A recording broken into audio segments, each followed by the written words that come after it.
IG ಅವರೆಲ್ಲರೂ ಕೂಡ ಇದ್ದಾರೆ ಸ್ಥಳದಲ್ಲೇ. KSRP ಪ್ಲಟೂನ್ ಕೂಡ ನಿನ್ನೆನೇ ಗಲಭೆ ಆದಂಥ ಸಂದರ್ಭದಲ್ಲಿ ಹೋಗಿದೆ. ಅಲ್ಲಿ ಸೀನಿಯರ್ ಆಫೀಸರ್ಸ್ ಕೂಡ ವಿಸಿಟ್ ಮಾಡಿದ್ದಾರೆ. ಮತ್ತು ಇದರ ಜೊತೆಗೆ ನಾನು ADG ಲಾ ಆ್ಯಂಡ್ ಆರ್ಡರ್ನವ್ರನ್ನು ಕೂಡ ಕಳಿಸ್ಕೊಟ್ಟಿದ್ದೆ. ಅವರು ಕೂಡ ನಿನ್ನೆ ವಿಸಿಟ್ ಮಾಡಿ ಅಲ್ಲೇ ಕ್ಯಾಂಪ್ ಮಾಡಿದರು. ಅದರಿಂದ ಎಲ್ಲವೂ ಕೂಡ ಈಗ ಶಾಂತಿಯಿಂದ ಇದೆ, ಯಾವುದೇ ಘಟನೆಗಳು ಮುಂದುವರೆದಿಲ್ಲ.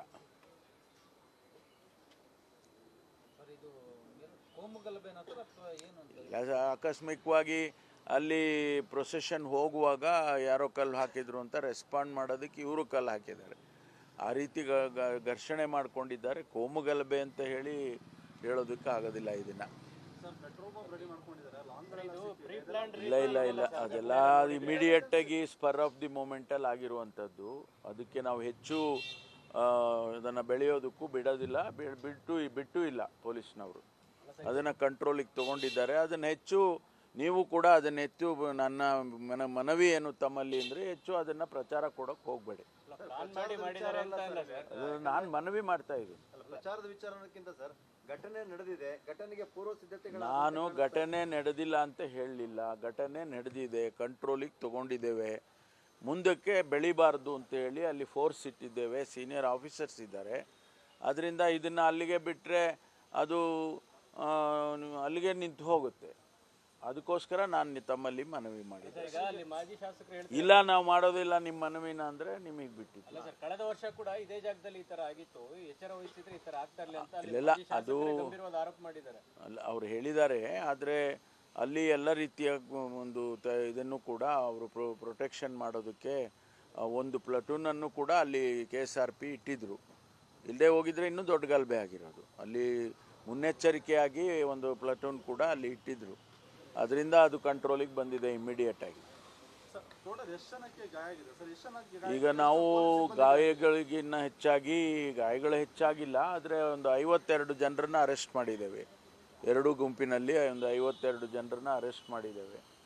ಅವ್ರ ಮೇಲೆ ಈಗ ಯಾರ್ಯಾರು ಕ್ಯಾಮರಾದಲ್ಲಿ ಗೊತ್ತಾಗ್ತದೆ ಅವ್ರು ಕಲ್ಲು ಹೊಡೆಯುತ್ತಾ ಇರೋದು ಅಥವಾ ಅವ್ರಿಗೆ ಬೇರೆ ಬೆಂಕಿ ಹಾಕೋದು, ಅದನ್ನೆಲ್ಲ ನೋಡಿಕೊಂಡು ಅವ್ರ ಮೇಲೆ ಕೇಸಸ್ಗಳನ್ನ ರಿಜಿಸ್ಟರ್ ಮಾಡ್ತಾರೆ. ಪೊಲೀಸರ ಮೇಲೂ ಕುಳಿತಾರೆ. ಒಬ್ಬ ASIಗೆ ಗಾಯ ಆಗಿದೆ. ಅದಲ್ಲದೆ ಅದನ್ನೆಲ್ಲ ಗಣನೆಗೆ ತಗೊಂಡೇನೆ ಕೇಸನ್ನು ರಿಜಿಸ್ಟರ್ ಮಾಡ್ತಾರೆ. ಆ ರೀತಿ ಕಾಣ್ತಾ ಇಲ್ಲ. ಮೇಲ್ನೋಟಕ್ಕೆ ಆ ರೀತಿ ಕಾಣ್ತಾ ಇಲ್ಲ. ಅದು ಅಲ್ಲಿ ಸ್ಪಾಟ್ನಲ್ಲಿರೋರು ರಿಪೋರ್ಟ್ ಏನು ಕೊಡ್ತಾರೆ ನೋಡಬೇಕು. ಕುಮಾರಸ್ವಾಮಿ ಅವರು ಆರೋಪ ಮಾಡ್ತಾ ಇದ್ದಾರೆ, ಅತಿಯಾದ ಓಲೈಕೆನೇ ಕಾರಣ ಇದು, ಒಂದು ಕೋಮಿಂದ ಕಾಂಗ್ರೆಸ್ ಸರ್ಕಾರ, ಅದಕ್ಕೆ ಈ ಥರ ಆಗ್ತಾ ಇದ್ದಾವೆ ಘಟನೆಗಳು. ನಾನು ಈಗೇನು ಅದಕ್ಕೆ ಪ್ರತಿಕ್ರಿಯೆ ಕೊಡಕ್ಕೆ ಹೋಗೋದಿಲ್ಲ. ಯಾಕೆಂದರೆ ಕುಮಾರಸ್ವಾಮಿ ಅವರು ಹಿಂದೆ ಅವರು ಯಾವ ರೀತಿ ಓಲೈಕೆ ಮಾಡ್ತಾ ಇದ್ರೋ ಇಲ್ವೋ ಗೊತ್ತಿಲ್ಲ. ಆದರೆ ಅದರ ಬಗ್ಗೆ ನಾನು ಈಗ ಪ್ರತಿಕ್ರಿಯೆ ಮಾಡೋಕ್ಕೆ ಹೋಗೋದಿಲ್ಲ. ಈಗ ಅದಕ್ಕಿಂತ ಮುಖ್ಯವಾಗಿ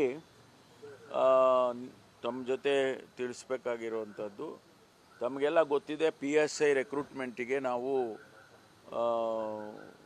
ಕ್ರಮ ತಗೊಂಡಿದ್ದು. 545 ಜನರದು PSI ಮೊದಲನೇ ಹಂತದ್ದು ಏನು PSI ಹಗರಣ ಆಯಿತು, ಅದಕ್ಕೆ ಸಂಬಂಧಪಟ್ಟಾಗೆ 545 ಜನ ರೆಕ್ರೂಟ್ಮೆಂಟಿಗೆ ನಾವು ಎಕ್ಸಾಮ್ ಮಾಡಿ ಅದರ ಫಲಿತಾಂಶವನ್ನು ಕೂಡ ಈಗಾಗಲೇ ಅಂತಿಮಗೊಳಿಸಿ ಈಗ ಆದೇಶಗಳನ್ನು ಕೊಡ್ತಕ್ಕಂಥ ಹಂತದಲ್ಲಿ ಇದ್ದೇವೆ. ಎರಡನೇದು 402ಕ್ಕೆ ಮತ್ತೆ ರೆಕ್ರೂಟ್ಮೆಂಟ್ ಮಾಡಬೇಕು ಅಂಥೇಳಿ, ಮತ್ತೆ ಅವ್ರಿಗೆ ಪರೀಕ್ಷೆ ಮಾಡಬೇಕು ಅಂಥೇಳಿ ಇನ್ನೊಂದು ಬ್ಯಾಚ್ ಅದು. ಅದಕ್ಕೆ ನಾವು KE ಅವರಿಗೆ ರಿಕ್ವೆಸ್ಟ್ ಮಾಡಿಕೊಂಡು 22 ಸೆಪ್ಟೆಂಬರಿಗೆ ಪರೀಕ್ಷೆ ಮಾಡಬೇಕು ಅಂತ ಹೇಳಿ ತೀರ್ಮಾನ ಮಾಡಿದ್ದೆವು. ಭಾಳ ಜನ ವಿದ್ಯಾರ್ಥಿಗಳು, ಪರೀಕ್ಷೆ ತಗೊಳ್ಳೋರು ಮತ್ತು ಯಾರು ಆಕಾಂಕ್ಷಿಗಳು ಸಬ್ ಇನ್ಸ್ಪೆಕ್ಟರ್ ಆಗಬೇಕು ಅಂಥೇಳಿ ಹೊರಟಿದ್ದಂಥವರು ಅವರೆಲ್ಲ ನನಗೆ ಮನವಿಯನ್ನು ಕೊಟ್ಟಿದ್ದರು, 22ನೇ ತಾರೀಕು ಬೇಡ ಮುಂದಕ್ಕೆ ಹಾಕಿ ಅಂತ. ಕಾರಣ ಅವ್ರು ಕೊಟ್ಟಿದ್ದೇನು ಅಂತೇಳಿದರೆ, UPSC ಎಕ್ಸಾಮ್ ನಡೀತಾ ಇದೆ. ಆ UPSC ಎಕ್ಸಾಮಿಗೂ ಇದು 22ನೇ ತಾರೀಕೆ ಅದು ಎಕ್ಸಾಮ್ UPSC ಇರೋದ್ರಿಂದ ನಮ್ಮ ರಾಜ್ಯದಿಂದ 100ಕ್ಕೂ ಹೆಚ್ಚು ಜನ IG ಅವರೆಲ್ಲರೂ ಕೂಡ ಇದ್ದಾರೆ ಸ್ಥಳದಲ್ಲೇ. KSRP ಪ್ಲಟೂನ್ ಕೂಡ ನಿನ್ನೆನೇ ಗಲಭೆ ಆದಂಥ ಸಂದರ್ಭದಲ್ಲಿ ಹೋಗಿದೆ. ಅಲ್ಲಿ ಸೀನಿಯರ್ ಆಫೀಸರ್ಸ್ ಕೂಡ ವಿಸಿಟ್ ಮಾಡಿದ್ದಾರೆ. ಮತ್ತು ಇದರ ಜೊತೆಗೆ ನಾನು ADG ಲಾ ಆ್ಯಂಡ್ ಆರ್ಡರ್ನವ್ರನ್ನು ಕೂಡ ಕಳಿಸ್ಕೊಟ್ಟಿದ್ದೆ. ಅವರು ಕೂಡ ನಿನ್ನೆ ವಿಸಿಟ್ ಮಾಡಿ ಅಲ್ಲೇ ಕ್ಯಾಂಪ್ ಮಾಡಿದರು. ಅದರಿಂದ ಎಲ್ಲವೂ ಕೂಡ ಈಗ ಶಾಂತಿಯಿಂದ ಇದೆ, ಯಾವುದೇ ಘಟನೆಗಳು ಮುಂದುವರೆದಿಲ್ಲ.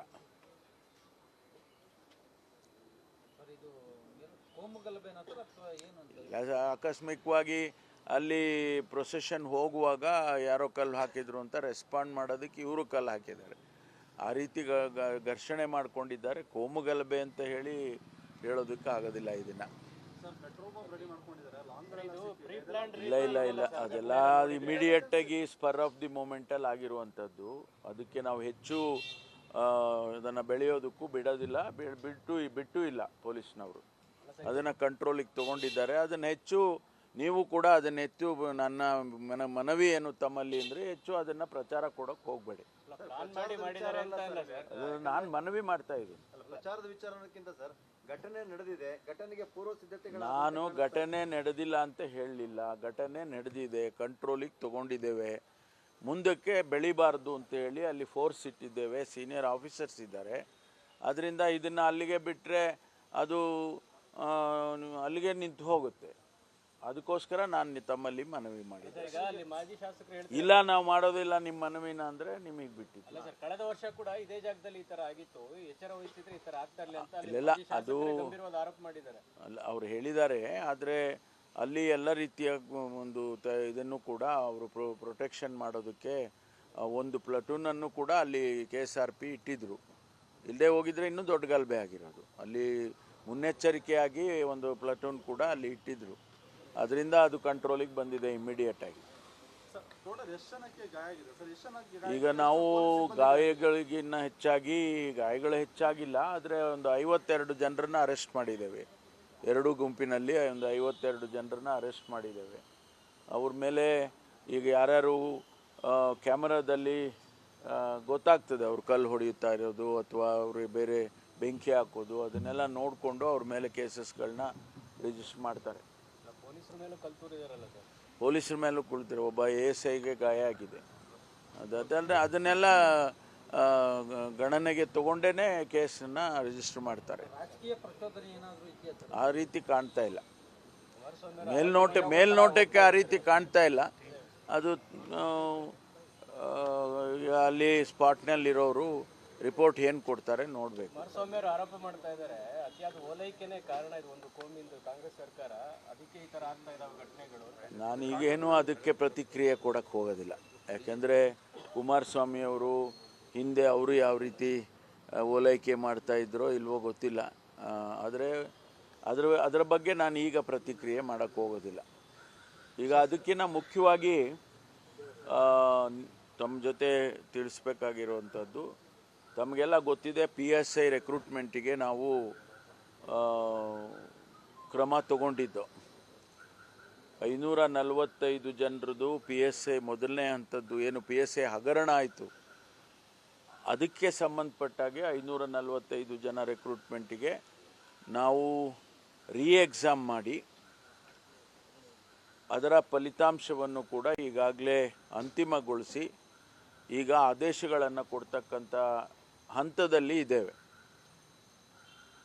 ಎರಡನೇದು 402ಕ್ಕೆ ಮತ್ತೆ ರೆಕ್ರೂಟ್ಮೆಂಟ್ ಮಾಡಬೇಕು ಅಂಥೇಳಿ, ಮತ್ತೆ ಅವ್ರಿಗೆ ಪರೀಕ್ಷೆ ಮಾಡಬೇಕು ಅಂಥೇಳಿ ಇನ್ನೊಂದು ಬ್ಯಾಚ್ ಅದು. ಅದಕ್ಕೆ ನಾವು KE ಅವರಿಗೆ ರಿಕ್ವೆಸ್ಟ್ ಮಾಡಿಕೊಂಡು 22 ಸೆಪ್ಟೆಂಬರಿಗೆ ಪರೀಕ್ಷೆ ಮಾಡಬೇಕು ಅಂತ ಹೇಳಿ ತೀರ್ಮಾನ ಮಾಡಿದ್ದು. ಭಾಳ ಜನ ವಿದ್ಯಾರ್ಥಿಗಳು, ಪರೀಕ್ಷೆ ತಗೊಳ್ಳೋರು ಮತ್ತು ಯಾರು ಆಕಾಂಕ್ಷಿಗಳು ಸಬ್ ಇನ್ಸ್ಪೆಕ್ಟರ್ ಆಗಬೇಕು ಅಂಥೇಳಿ ಹೊರಟಿದ್ದಂಥವರು ಅವರೆಲ್ಲ ನನಗೆ ಮನವಿಯನ್ನು ಕೊಟ್ಟಿದ್ದರು, 22ನೇ ತಾರೀಕು ಬೇಡ ಮುಂದಕ್ಕೆ ಹಾಕಿ ಅಂತ. ಕಾರಣ ಅವ್ರು ಕೊಟ್ಟಿದ್ದೇನು ಅಂತ ಹೇಳಿದರೆ, UPSC ಎಕ್ಸಾಮ್ ನಡೀತಾ ಇದೆ. ಆ UPSC ಎಕ್ಸಾಮಿಗೂ ಇದು 22ನೇ ತಾರೀಕೆ ಅದು ಎಕ್ಸಾಮ್ UPSC ಇರೋದ್ರಿಂದ ನಮ್ಮ ರಾಜ್ಯದಿಂದ 100ಕ್ಕೂ ಹೆಚ್ಚು ಜನ